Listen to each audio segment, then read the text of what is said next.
அரசியல் களத்தில் கடந்த ஒரு வாரத்தில் அதாவது நேற்றும் இன்றும் நடந்த முக்கியமான நிகழ்வை பற்றி இந்த வீடியோல முழுசாவே பார்த்தரலாம். நேத்து பார்த்தீங்கன்னா, சட்டப்பேரவை இடைக்கால கூட்டத்தொடர் நடந்தது. அதில் ராமதாஸ் தரப்பை சேர்ந்த எம்எல்ஏ அருள் அவர்கள் இபிஎஸ் அவர்களை சந்தித்து கூட்டணி குறித்து பேசியதாக தகவல் வெளியானது. ஆனால் விரைவில் ராமதாஸ் ஐயா இடிமுறை இணைய போகிறார் அப்படின்ற தகவலும் பார்த்தீங்கன்னா சமூக வலைதளங்கள்ல பரவ ஆரம்பிச்சிருச்சு. ஆனால் இன்று வந்த தகவல் என்னன்னு பார்த்தீங்கன்னா, பேசியது உண்மைதான். ஆனால் இபிஎஸ் அவர்கள் ஒரே ஒரு போடாக போட்டுட்டாராம். அதாவது அன்புமணி அவர்கள் சட்ட ரீதியாக மாம்பழ சின்னமும் பார்த்தீங்கன்னா தேர்தல் ஆணையமும் நீதிமன்றமும் குறிப்பிட்டிருக்கும் சமயத்துல அவர் தொடர்ந்து பயணித்துக் கொண்டிருக்கிறார். ஆனால் திரும்ப ராமதாஸ் ஐயாவை தனிப்பட்ட முறையில் நான் ஏடிஎம்கேயோட கூட்டணி சேர்த்தால் அவருக்கு என்னால் 17 தொகுதிகள் ஒதுக்க முடியாது. அது குறைந்த தொகுதி கேட்டாலுமே அதையும் என்னால் ஒதுக்க முடியாது. பார்த்தீங்கன்னா இருவரும் இணைந்து ஏடிஎம்கே பயணித்தால் சிறப்பாக இருக்கும். அதற்கு தயாராக இருந்தால் நீங்கள் எப்போது வேண்டுமானாலும் வரலாம் அப்படின்னு சொல்லி அவர் முடிச்சுட்டான்னு சொல்றாங்க. இதே பிஜேபியிலும் என்ன சொல்றாங்கன்னா, இபிஎஸ் அவர்கள் சொன்ன விஷயத்தை தான் சொல்றாங்க. என்ன அப்படின்னு பார்த்தீங்கன்னா, அன்புமணியை பார்த்தீங்கன்னா கூட்டணிக்குள் வைத்திருக்கிறோம். கூட்டணிக்குள் அவர் பயணம் செய்து கொண்டிருக்கும் பொழுது ராமதாஸ் ஐயாவிற்கு தனிப்பட்ட முறையில் பிஜேபியிலோ ஏடிஎம்கேலோ கூட்டணியை தனிப்பட்ட முறையில் சேர்ப்பதற்கு வாய்ப்பு இல்லை. தயவு செய்து அதை பத்தி திரும்ப பேச வேண்டாம் அப்படின்னு சொல்லி பிஜேபி தரப்புலையும் சொல்லியிருக்காங்க. இபிஎஸ் அதை நான் ஸ்ட்ரிக்டாவே சொல்லிட்டார் அப்படின்னு தற்போது தகவல் வெளியா இருக்கிறது. இதற்கு முக்கிய காரணமே பிரச்சனைகள் உருவாவதற்கு நிறைய வாய்ப்பு இருக்குன்னு சொல்றாங்க. ஏன்னா திரும்பவும் ராமதாஸ் ஐயாவும் அன்புமணி அவர்களும் சேரும் பொழுது அங்க கருத்து முரண்பாடு இருக்கும் சமயத்துல பிரச்சனைகள் உருவாவதற்கு வாய்ப்பு இருக்கு அப்படின்னு சொல்லி அழுத்தம் திருத்தமா இபிஎஸ் அவர்கள் அருள் எம்எல்ஏட்ட சொல்லியிருப்பதாக தகவல் வெளியா இருக்கிறது. இதுல டிஎம்கே தரப்புல 6 தொகுதிகள் ராமதாஸ் அவர்களுக்கு கொடுப்பதற்கு தயாராக தான் இருக்கிறாங்களாம். ஆனால் இங்க விசிகே திருமாவளவன் அவர்கள் முட்டுக்கட்டை போட்டு இருக்கிறார். அதாவது அவர் கொள்கையில் தெள்ள தெளிவாக இருப்பதாக திரும்ப திரும்ப சொல்லிக்கிட்டு வர்றாரு. நாங்கள் மதவாத கட்சிக்கு எதிராக இருக்கும் செயல்படும் அந்த கட்சிகளுடன் கூட்டணி வைக்க மாட்டோம். அது பாமகவுடன் கூட்டணி வைப்பதற்கு, அதாவது டிஎம்கே கூட வந்தால் அந்த கூட்டணியோடு பயணிப்பதற்கு நாங்கள் தயாரா இல்லை அப்படின்னு சொன்ன விஷயத்தினால அப்படின்னா ராமதாஸ் ஐயா டிஎம்கே கூட போவதற்கும் வாய்ப்பு இல்லை. இங்க இருக்கிற ஒரே ஒரு ஆப்ஷன் தமிழக வெற்றி கழகம் தான். ராமதாஸ் ஐயா தனித்து போட்டியிட போகிறாரா அல்லது டிவியுடன் சேர்ந்து போட்டியிட போகிறாரா, இல்லை அப்படியே பேசாம இருந்துடலாம் அப்படின்னு சொல்லி இருக்க போகிறாரா அப்படின்றதையும் நாம பொறுத்திருந்துதான் பார்க்கணும். அடுத்ததாக பார்த்தீங்கன்னா, பிரேமலதா விஜயகாந்த் அவர்கள் என்ன முடிவு எடுத்திருக்கிறார் அப்படின்ற ஒரு விஷயம் தொடர்ந்து சமூக வலைதளங்களில் பேசப்பட்டே வருகிறது. ஆனால் விஜயகாந்த் இருந்திருந்தால் இந்த நிலைமையே வேறு. ஆனால் தற்போது ஏடிஎம்கே கூட கூட்டணி வைப்பது மேக்சிமம் 90% உறுதி செய்யப்பட்டதாக தெரிகிறது. ஏனென்றால் சிவராத்திரி அன்று கோவையில் ஈசா யோகா மையத்திற்கு சென்றிருக்கிறார். அங்க பிஜேபி சேர்ந்த முக்கிய பிரமுகர்களுடன் பேச்சுவார்த்தை நடைபெற்று முடிந்திருக்கிறது அப்படின்ற தகவலும் வெளியாக இருக்கிறது. இதனால இதற்கு முன்னாடி பார்த்தீங்கன்னா இதே ஈசா யோகா மையத்திற்கு வரும்பொழுது பார்த்தீங்கன்னா பிரேமலதா விஜயகாந்த் அவர்களும் பிஜேபியும் கூட்டணி உறுதி செய்யப்பட்டது. ஆனால் தற்போது நடக்கும் இந்த சூழலை பார்க்கும் பொழுது 90%க்கு மேல பிரேமலதா விஜயகாந்த் அவர்கள் ஏடிஎம்கே கூட கூட்டணி உறுதியாகிவிட்டது அப்படின்றதுதான் தற்போது வரும் தகவல். சட்டப்பேரவையில் இடைக்கால கூட்டத்தொடர் நடந்து கொண்டு வருகிறது. இதுல நிதி அமைச்சராக இருக்கக்கூடிய தங்கம் தென்னரசு அவர்கள் 2 மணி நேரம் கால் கெடுக்க நின்று டிஎம்கேவின் சாதனைகளை பட்டியலிட்டு சொல்லி கொண்டு வந்திருந்தார். அந்த பட்டியலை சொல்லும் பொழுது அனைவரும் அதாவது டிஎம்கே சார்ந்தவர்கள் தான் மேஜை தட்டி தட்டி சத்தமெல்லாம் அந்த அளவுக்கு ஒழித்தது. ஆனால் இந்த பக்கம் எதிர்கட்சியை சேர்ந்தவர்களும் மக்கள் பார்வையும் வேறு விதமாக இருக்கிறது. ஏனென்றால் இவர்கள் சொன்னதெல்லாம் சாத்தியமானதா, சாத்தியப்பட்டதா, செய்தார்களா அப்படின்ற கேள்விகளை அரசியல் பிரமுகர்களும் செய்தியாளர்களும் பொதுமக்களும் முன்வைத்துக் கொண்டிருக்கிறார்கள். இதுல எதிர்கட்சி தலைவரான இபிஎஸ் அவர்கள் இந்த இடைக்கால சட்டப்பேரவை கூட்டத்தொடர் காது குத்தும் விழா அப்படின்னு சொல்லி பளிச்சுன்னு நெத்தியடியை அடிச்சுட்டு ஒரே வாரத்துல சொல்லிய முடிச்சுட்டு போயிட்டாருங்க. தமிழகத்தில் பார்த்தீங்கன்னா டிஜிபி நிரந்தரமாக நிர்ணயிக்கப்படாத ஒரு சூழ்நிலையினால சட்டம் ஒழுங்கு பார்த்தீங்கன்னா இங்க பிரச்சனை நிறைய ஏற்பட்டு கொண்டு இருக்கிறத கருத்தில் கொண்டு எதிர்கட்சி தலைவர் எடப்பாடி அவர்களும் குரல் கொடுத்து கொண்டு வருகிறார். அண்ணாமலை அவர்களும் குரல் கொடுத்து கொண்டு வருகிறார். இது பார்த்தீங்கன்னா பொதுநல வழக்காகவும் போட்டிருக்கிறார்கள். இங்க இடி விஷயமும் பார்த்தீங்கன்னா இந்நேரம் நேரு மீது ஊழல் வழக்கு போட்டு நிரந்தர டிஜிபி இருந்தால் இந்நேரம் நேரு உள்ள இருந்திருப்பாருங்க. ஆனால் இதை யாருமே பொருட்படுத்தாத போது உச்ச நீதிமன்றம் இப்பொழுது ஒரு கருத்தை வெளியிட்டிருக்கிறது. அதாவது நிரந்தர டிஜிபி நிர்ணயிக்க வேண்டும். இது மத்திய பணியாளர் தேர்வாணையம் முடிவு செய்து இதற்கு ஒருத்தரை நிர்ணயம் செய்ய வேண்டும் அப்படின்னு சொல்லி உத்தரவிட்டிருக்கிறது. இந்த தமிழக அரசு என்ன பண்ணிருக்கு தெரியுமா? 4 பேரை வந்து மத்திய தேர்வாளர் பணியாளர் அந்த நியமனத்திடம் கொடுத்திருக்காங்க. ஆனால் இதுல முக்கியமான இன்னொரு விஷயம் என்னன்னா, இப்பொழுது பொறுப்பு டிஜிபியா இருக்கக்கூடிய வெங்கட்ராமனை வந்து பாத்தீங்கன்னா சீட்ல அமர வைக்கிறதுக்கு முனைப்புடன் இருப்பதாக தகவல் வெளியா இருக்கிறது. இதுல இந்த 4 பேர் லிஸ்ட் கொடுத்தாங்க தெரியுங்களா? அவங்க எல்லாமே வந்து ஏடிஎம்கேக்கும் பிஜேபிக்கும் சப்போர்ட் பண்ணாலும் பண்றதுக்கு வாய்ப்புகள் இருக்குது அப்படின்னு கருத்தில் கொண்டு பார்த்தீங்கன்னா இப்போ இருக்கிற பொறுப்பு டிஜிபி நம்ம நியமனம் செஞ்சுட்டா நமக்கு பிரச்சனை இருக்காது அப்படின்னு தமிழக அரசு முடிவு செஞ்சதா என்னன்னு தெரியல. இத்தனை நாள் என்ன பண்ணிட்டு இருந்தாங்க அப்படின்ற கேள்வி நம்ம கேட்க தோணுதா இல்லையா? அப்போ உச்ச நீதிமன்றம் கேள்வி எழுப்பினதுக்கு அப்புறம் இதற்கு பதில் வருது அப்படின்னா அதுவும் எத்தனை நாள் கழிச்சு. அப்ப சட்ட ஒழுங்கை பற்றி டிஎம்கே ஒருபோதும் பார்த்தீங்கன்னா கவலைப்பட்டதா தெரியவே இல்லை. ஏன்னா நிலைமை முற்றும் பொழுது முடிவெடுக்கிறார்கள் அவருக்கு சாதகமாகவே. தற்போது ஓபிஎஸ் அவர்கள் நிலைமைதான் வந்து கவலைக்கிடமாக இருக்கிறது. ஏனால் அவர் வந்து பார்த்தீங்கன்னா ஐசியூ வார்டில் அனுமதிக்கப்பட்டிருக்கிறார். அதாவது நான் ஐசியூ வார்டுலன்னா பார்த்தீங்கன்னா கூட்டணி குறித்து ஐசியூ வார்டில் அனுமதிக்கப்பட்டிருக்காருங்க. ஏன்னா அவ்வளோ பிரச்சனை அவருக்கு வந்து இருந்து கொண்டே இருக்கிறது. அவரை நம்பிக்கொண்டிருந்த தமிழக ஒட்டுமொத்த மாவட்ட செயலாளர்கள் எல்லாம் கடும் கோபத்தில் இருப்பதாகவும் தற்போது தகவல் வெளியே இருக்கிறது. 75 செயலாளர்கள் வந்து ஓபிஎஸ்ஐ சந்தித்து கடந்த 1 மாதத்திற்கு முன்பாக யாருடன் கூட்டணி வைக்கலாம் அப்படின்னு சொல்லி பேச்சுவார்த்தை நடத்தியிருக்காங்க. இதுல ஓபிஎஸ் அவர்களிடம் அவங்க என்ன சொல்லியிருக்காங்கன்னா விஜய் அவர்களிடமே நம்ம கூட்டணி வைக்கலாம்னு சொல்லியிருக்காங்க. ஆனால் இதை பற்றி ஓபிஎஸ் அவர்கள் வந்து எந்த வாயும் திறக்கவே இல்லை. அது எந்த வாயின்னா பார்த்தீங்கன்னா யார் கூட கூட்டணி அப்படின்ற வாயை திறக்கவே இல்லை அப்படின்னு சொல்லி ஒட்டுமொத்தமாக அவர்கள் பார்த்தீங்கன்னா வருத்தம் அடைந்து கோபத்தின் உச்சத்திலும் இருப்பதாக சொல்கிறார்கள். ஆனால் ஓபிஎஸ் தரப்பில் என்ன சொல்றாங்கன்னா, நான் தான் ஏடிஎம்கே கூட வந்து ஒத்து போறேன்னு சொல்றேன். ஆனால் இபிஎஸ் அவர்கள் வந்து முட்டுக்கட்டை போட்டுக்கிட்டே இருக்காரு, முடியாதுன்னு சொல்லிட்டாப்ல அப்படின்ற ஒரு தகவல் பார்த்தீங்கன்னா ஏற்கனவே வெளியே இருந்தது. இப்பொழுதும் அந்த தகவல் வந்து தொடர்ந்து கொண்டு தான் இருக்கிறது. இப்போ ஓபிஎஸ்ஐ நம்பிக்கொண்டிருந்த அந்த மாவட்ட செயலாளர்களும் நிர்வாகிகளும் ஒட்டுமொத்தமாக ராஜினாமா செய்வதில் முடிவாக இருக்கிறாங்க. தற்போது வந்து பாத்தீங்கன்னா காஞ்சிபுரம் மாவட்ட செயலாளர் ராஜினாமா கடிதத்தை அனுப்பிவிட்டார் ஓபிஎஸ் அவர்களுக்கு. அப்போ ஒட்டுமொத்தமா எங்க போறாங்க அப்படின்னு பாத்தீங்கன்னா திருப்பியும் இபிஎஸ் அவர்களிடமே சரணடைகிறார்கள். ஏன்னா இதுதான் எங்களுக்கு தாய் வீடு, நாங்கள் ஓபிஎஸ் நம்பி சில தவறு இழுத்து விட்டோம், நாங்கள் திரும்பியும் உங்களுடன் பயணிக்கிறோம், நீங்கள் கொடுக்கும் பதவியில கொடுங்கள், இல்லை என்றால் கட்சிக்காக நாங்கள் வேலை செய்ய தயாராக இருக்கிறோம் அப்படின்னு சொல்லி 75 பேர் வந்து ராஜினாமா கடிதங்களை எழுதி ஓபிஎஸ் அவர்களுக்கு அனுப்பி விட்டார்கள். இப்ப ஓபிஎஸ் என்ன பண்ண போறாரு? தண்ணியே உக்காந்துக்கிட்டு தை பிறந்தால் வழி பிறக்குன்னு சொல்லிட்டு எப்போ அடுத்த வருஷத்துக்கு தை பிறந்தால் வழி பிறக்குன்று காத்துக்கிட்டு இருப்பாருன்னு நினைக்கிறேன். மற்றவங்களும் அதுக்குன்னு காத்துக்கிட்டு இருப்பாங்க, அவங்களுக்கு பசிக்காது. பாஜக தலைவராக அண்ணாமலை இருந்தபோது தமிழ்நாட்டில் பாத்தீங்கன்னா உற்சாகமாக சில விஷயம் நடந்ததுன்னு சொல்லலாம். நயினார் நாகேந்திரன் வந்ததுக்கு அப்புறம் பாத்தீங்கன்னா இங்க அவர் கட்சிக்காக பேச வேண்டியது அமித்ஷா அவர்கள் திரும்ப திரும்ப சொல்லிட்டு இருக்காரு. நீ கட்சிக்காக யாரும் வேலை செய்யற மாதிரி தெரியல, தனிப்பட்ட முறையில நீங்க வந்து பாத்தீங்கன்னா ஒவ்வொருத்தரும் வந்து தன்னை வந்து தன் முகத்தை வந்து வெளிப்படுத்துகிறதாகவே இருக்கிறீங்க, ஒழுங்கா கட்சிக்கு வேலையை பாருங்க அப்படின்னு சொல்றாங்க. ஆனால் நயினார் நாகேந்திரன் வந்து அவர் சொல்றதை கேட்கிற மாதிரி தெரியல. தேவையில்லாத திரிசா மேட்டரை உள்ள இழுத்து, அதாவது விஜய் வந்து அவர் விசாமா விட்டு வேலையை பார்த்துட்டு இருக்காப்ல, நீங்க விசாமா வந்து பனையூர்ல இருந்து வெளியே வாங்க, வீட்டை விட்டு வெளியே வாங்க, திரிஷா கூட இருந்து வெளியே வாங்கன்னு வாயை விட்டுட்டு தற்போது வாங்கி கட்டிக்கிட்டு இருக்காரு. இதற்கு வந்து பாத்தீங்கன்னா திரிஷா அவர்கள் கண்டனம் தெரிவித்திருக்கிறார்கள்.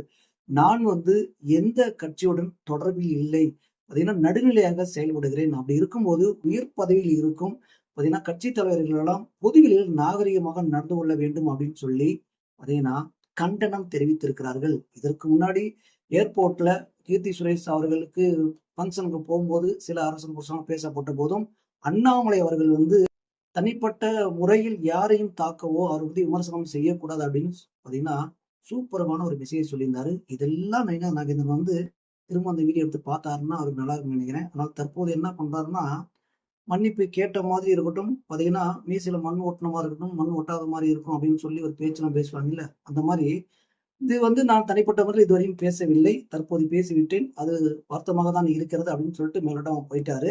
ஆனால் பிஜேபி பாத்தீங்கன்னா 2ஆம் கட்ட தலைவர்கள் எல்லாம் திரிஷாவிடமும் நயினாரிடமும் பேசி இதற்கு ஒரு முடிவு செய்து விட்டார்கள். தற்போது இனிமையாவது கொஞ்சம் கட்சிக்காக வேலை செய்யுங்கப்பா அப்படின்னு நம்ம சொல்றோம் வரோம்னு நினைக்காதீங்க, மக்களுக்காக வேலை செய்யுங்கப்பா. அவங்க நடிக்க வந்துட்டாங்க, விஜய் நடிக்க வந்துட்டாரு, அதுக்கப்புறம் வந்து அரசு கட்சி ஆரம்பிச்சிட்டாரு, அதுக்கப்புறம் அவங்க மக்கள்கிட்ட வந்து பேசிட்டு இருக்காரு. திரிஷா அவங்க தான் நடிச்சுட்டு அவங்க வேலையா பார்த்துட்டு இருக்காங்க, மக்கள்லாம் அலுவலப்பட்டு இருக்காங்க. திருப்பி வந்து விஜய் திரிஷாட்டு இருந்து வெளியில வா உள்ள வான்னு திருப்பி திருப்பி கூவிட்டு உட்காந்துருக்காங்க. எரிச்சலா வருதா இல்லையா? இதெல்லாம் விட்டுட்டு மக்களுக்கு என்ன பண்ணணும், மக்கள் குறையில ஏதாவது 1, 2வது இந்த எலக்ஷன் வரப்பாவது பேசினீங்கன்னா, கொஞ்சம் நல்லா இருக்கும். செய்தியாளர்கள் வந்து குசும்பக்காரங்க அப்படின்றதெல்லாம் நம்ம அடிக்கடி பார்க்க வேண்டியதா இருக்கு. இந்த எலக்ஷன் வந்ததுக்கப்புறம் திரும்ப திரும்ப நெறைய பார்க்க வேண்டியதா இருக்கு. என்னன்னா, திருமாவளவன் அவர்கள்ட்ட போய் திரும்ப திரும்ப எல்லாருமே ஆட்சியில பங்கு, அதிகாரத்தில் பங்கு கேட்கறாங்க. நீங்க கேட்கலையான்னு கேட்கறாங்க. அதற்கு திருமாவளவன் என்ன பதில் சொல்லியிருக்காரு, நாங்க 1999லயே கேட்டுட்டோம். எப்போ 1999லயே கேட்டுட்டோம். ஆனால் நாங்கள் அழுத்தம் கொடுக்கவில்லை. காங்கிரஸ் அழுத்தம் கொடுக்கிறது, இதே மற்ற கட்சிகள் எல்லாம் அழுத்தம் கொடுக்கிறது கேட்கிறார்கள். அது அவர்கள் உரிமை. நாங்கள் வந்து பார்த்தீங்கன்னா, கோரிக்கையை தான் வச்சிருக்கோம்னு சொல்றாரு. எத்தன வருஷமா?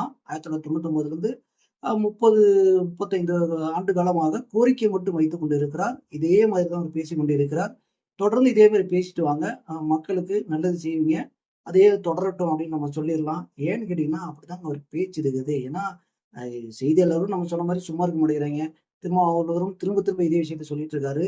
ஏனென்றால், அவர் ஒரு கொள்கை பிடிப்போடு இருக்கிறார். அவர் என்ன சொல்றாருன்னா, திரும்ப திரும்ப மதவாத கட்சிகளுக்கு எதிராக செயல்படுவோம். அது திராவிட கட்சிக்கு எதிரா நாங்க செயல்பட மாட்டோம். அவர்கள் என்ன பண்ணாலும் நாங்க கண்டுக்க மாட்டோம். அவர்களுடன் தான் பயணிப்போம் அப்படின்னு சொல்லி முடிவு செஞ்சுட்டு இருக்கும் பொழுது, திரும்ப திரும்ப செய்தியாளர்கள போய் நோண்டி நோண்டி கேட்டா, அவர்ட்ட இருந்து என்ன வேற ஏதாவது வந்துற போதா? இல்ல வந்து விஜய் கூட கூட்டணி வைக்கிறேன்னு சொல்ல போறாரா? இல்ல தனித்து பார்த்தீங்கன்னா நிக்க போறேன்னு சொல்ல போறாரா? என்ன சொல்ல போறாருன்றது செய்தியாளர்களுக்கு தெரியும். ஆனால் நாங்க விடமாட்டோம்ப்பா. திரும்ப திரும்ப கேட்டுட்டு தான் இருப்போம். உங்க வாயிலிருந்து ஏதாவது ஒண்ணு அரச புருஷனா விட்டுட்டீங்கன்னு வச்சுக்க, சீமான் இப்ப எப்படி உளறாரு, அந்த மாரி உளறிட்டீங்கன்னு வச்சுங்க, நாங்க இறுக்கி புடிச்சு ஒரு பிரேக்கிங் நியூஸ் போடுவோம்ல அப்படின்னு சொல்லி நோண்டுன கதையா தான் இருக்கு. காங்கிரஸ் வந்து டிஎம்கேவுடன் கூட்டணி உறுதி செய்யப்பட்டதா இல்லையா? மாணிக்கம் தாகூரும் அவர் ஆதரவாளர்களும் பார்த்தீங்கன்னா தொடர்ந்து ஆட்சியில பங்கும், அதிகாரத்தில் பங்கும் 40 தொகுதிகளுக்கு மேலேயும் கொடுத்தால்தான் கூட்டணி, இல்லைன்னா விஜய் கூட போயிரும் அப்படின்னு சொல்லிட்டு வராங்க. ஆனால் தற்போது காங்கிரஸ் மேலிடம் ஒரே போடாக போட்டு விட்டது. அதாவது இங்கு தலைமையை சொல்வதற்கு முன்பாக காங்கிரஸோட கட்சி நிர்வாகிகளும் சரி, தொண்டர்களும் சரி பேசினார்கள் என்றால் அது அவர்கள் தனிப்பட்ட விஷயம், தனிப்பட்ட கருத்து அப்படின்னு சொல்லி ஒட்டுமொத்தமா முடிச்சுட்டாங்க. தொடர்ந்து நாங்க டிஎம்கே கூட பேசி கொண்டுதான் வருகிறோம். இங்க சுமூகமான உறவு தான் போயிட்டு இருக்கிறது. இதில் அவர்கள் தனிப்பட்ட கருத்துக்களை சொல்வதை செய்தியாளர்கள் தயவு செய்து பூதாகரமாக்க வேண்டாம் அப்படின்னு சொல்லி ஏன்னா அவர்கள் வந்து வெளிப்படையாகவே பேசிவிட்டார்கள். ஆனால் மாணிக்கம் தாகூர் வந்து அடங்குவதாக இல்லை. இதற்கும் எதிர்ப்பு தெரிவித்து நீங்கள் உங்கள் கருத்தை நீங்க என்ன வேணா சொல்லுங்க. எங்க கருத்தை நான் தொடர்ந்து சொல்லிட்டு தான் வருவேன்னு சொல்லி திரும்ப திரும்ப சொல்லிட்டு இருக்காரு. ஆனால் ஆட்சியில பங்கு, அதிகாரத்தில் பங்கு பார்த்தீங்கன்னா மேலிடம் அதாவது ராகுல் காந்தி அவர்கள் முடிவு செய்து விட்டார் அப்படின்ற ஒரு தகவல் வெளியாகிறது. அது எப்போ அப்படின்னு பார்த்தீங்கன்னா, இந்த முதல்வர் முத்துவேல் கருணாநிதி ஸ்டாலின் அவர்கள் வந்து மகளிர் உரிமை தொகையை 5000 வந்து முன்கூட்டியே குடுத்துட்டார்ல. ரூ. 2000 வந்து பார்த்தீங்கன்னா, கோடைக்கால சிறப்பு தொகையாகவும் பார்த்தீங்கன்னா 3 மாச தொகையை முன்கூட்டியே குடுத்ததுனால, அவங்க வந்து பயங்கர ஷாக்ல இருக்காங்களாம். ஏன்னா, கருணாநிதி மூளையை யூஸ் பண்ணி அங்க பார்த்தீங்கன்னா மக்களை கவர்ந்துட்டாங்களா, எப்படியாவது ஜெயிச்சுட்டாங்கன்னா, நமக்கு வந்து பின்னடைவு ஆயிடுமா, இல்ல பிரச்சனை ஆயிடுமா அப்படின்னு சொல்லி அவங்களிடம் பார்த்தீங்கன்னா கருத்து வந்து முரண்பாடு ஏற்பட்டு அதாவது இந்த ஆட்சியில் பங்கு, அதிகாரத்தில் பங்கு கேட்பதை வந்து ஒரு முரண்பாடு ஏற்பட்டு தற்போது கொஞ்சம் வந்து அவங்க முடிவை தளர்த்திக்கிட்டாங்க அப்படின்ற தகவலும் தற்போது வெளியா இருக்கிறது. இதையும் நம்ம பொறுத்திருந்தே பார்க்கலாம். அண்ணாமலை அவர்கள் வந்து கடந்த 1 வருடத்திற்கு முன்பாக வந்து பார்த்தீங்கன்னா, டிஎம்கே ஃபைல்ஸ் அதாவது ஊழல் ஃபைல்ஸ வந்து வெளியிட்டு டிஆர் பாலு அவர்கள் ஊழல் செய்த விஷயங்களை குறித்து பார்த்தீங்கன்னா, வழக்கு தொடர்ந்திருந்தார். ஆனால் இங்க வந்து அவதூறு பரப்புறாருன்னு சொல்லி டிஆர் பாலு வந்து அண்ணாமலை மேல வந்து பார்த்தீங்கன்னா, வழக்க தொறந்துட்டாருங்க. எப்படி இருக்கு பார்த்தீங்களா?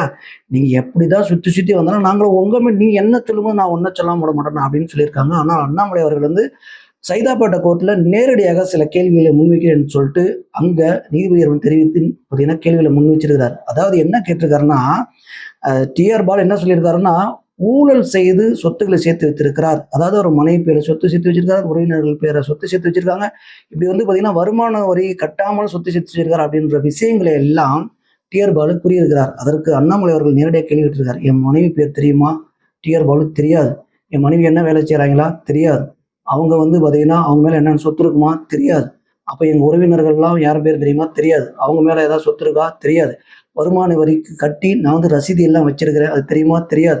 இப்படி எல்லா விஷயங்களையும் தெரியாதுன்னு சொன்னவரு, எப்படிப்பா இந்த டிஎம்கே ஃபைல்ஸ பற்றி ஏன் பேசவே மாட்டேங்கிறாங்க?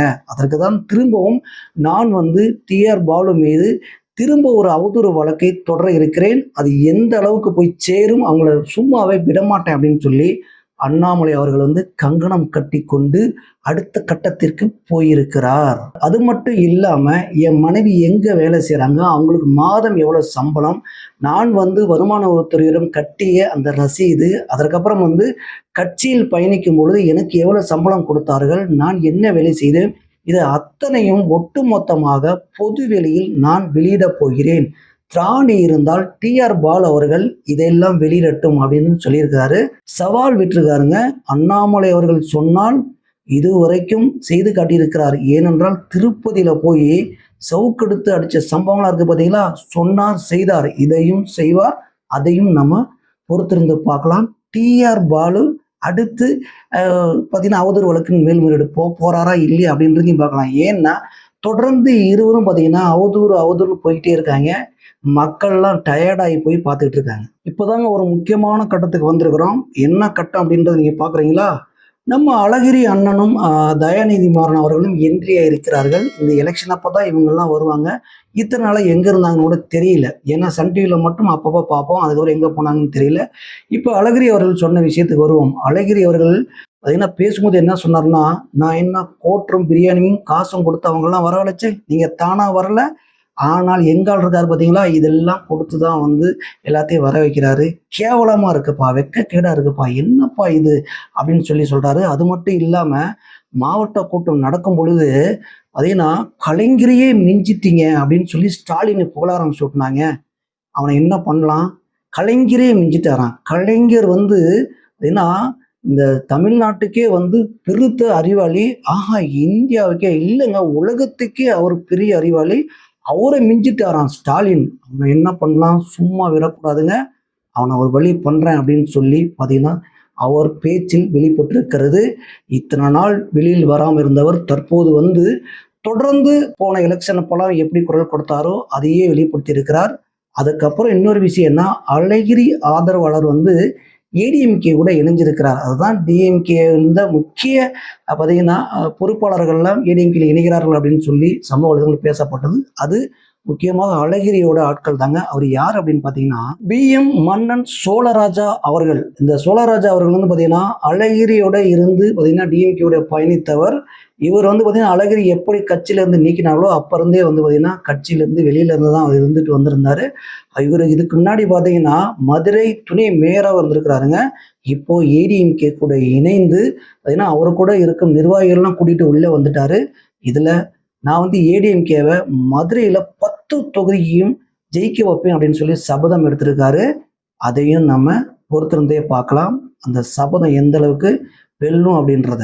அடுத்ததாக அண்ணன் தயாநிதி மாறன் அவர்கள் வந்து கரூர்ல தேர்தல் பரப்புரை செய்யும் பொழுது பார்த்தீங்கன்னா நிறைய விஷயங்களை பேசினார். அதுல வந்து செந்தில் பாலாஜி அவர்களை வந்து அவதூறு பரப்பி ஓரங்கட்ட செய்தார்கள். ஆனால் தம்பி அவர்கள் வந்து முனைப்புடன் மக்களுக்கு சேர வேண்டிய விஷயங்கள் எல்லாம் கொண்டு போய் சேர்த்து விட்டார்.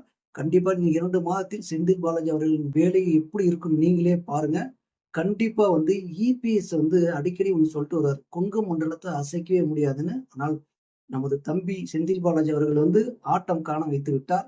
40 தொகுதிகளுக்கு மேலாக டிஎம்கே வந்து ஏன்னா கொங்கு மண்டலத்தை ஆக்கிரமித்து விடும், வெற்றி பெற செய்யும். இது செந்தில் பாலாஜியால கண்டிப்பா முடியும் அப்படின்னு சொல்லியிருக்காரு. அதுல இன்னொரு விஷயம் தான் நமக்கு வந்து ஒரு கேள்வியா இருக்கிறது. அதாவது செந்தில் பாலாஜி மேல அவதூறு பரப்பி அவரை ஓரங்கட்ட நினைத்தது யாரு? இவர் என்ன செஞ்சாரு மக்களுக்கு தெரியாமையா இருக்கும்? தயாநிதி மாறன் அவர்களே.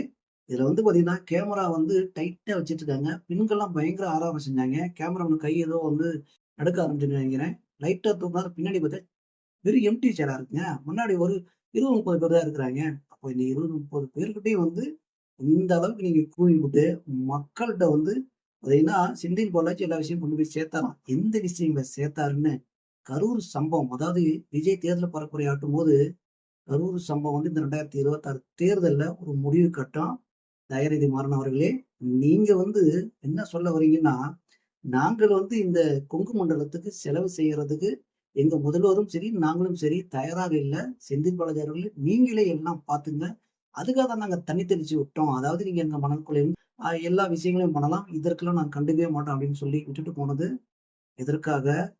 இங்க மக்களுக்காகவா? இல்ல உங்களுக்காகவா? இதையும் இந்த 2026 தேர்தல்ல கரூர் மக்கள் வந்து முடிவு கட்டுவாங்க. அதையும் பொறுத்திருந்தே பார்க்கலாம். இந்த மாதிரி தமிழ்நாடு உலகத்தில் நடக்கும் அனைத்து விஷயங்களும் தொடர்ந்து அலசுவோம், தொடர்ந்து பேசுவோம். தொடர்ந்து தமிழ் தேசிய குரல் தமிழ் தேசிய குரல் மகேஷின் அன்பு வணக்கம்.